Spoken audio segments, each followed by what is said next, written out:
Morning podcast to ng mga mami. Dapat madaling araw yung kwentuhan nyo about sa multo. Nagpapalitan ng mga kuro-kuro. Ano bang, ayan o. Kaya multo yung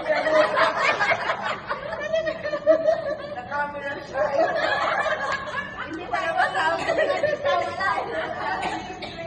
hindi ba di-discover na ito? Walang bayad.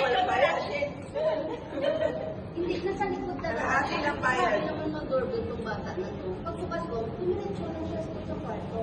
Nung gabi na sabi ko, kakain kayo. Hindi nilagyan ko 2 pinggan. Hindi ko na kumain yung mata. Yung nanay na ito. Nung kumain, hindi na baka sabi ng pako. Nung kumaga, nagkataon siya ko. Ang breakfast. Yung nanay pa yung kumain. Parang hindi na kumain sa gabi. Eh ngayon, hindi, mag-isama yung pinggan. May sumama kasi, yung kilala ko, yung kita ko. Tingin ah. Malakas mo yung ano niya. Nag-ano yun ang Tingin na kayo. tingin ang gabi. Nata, ayan, para yung microphone. Ayan.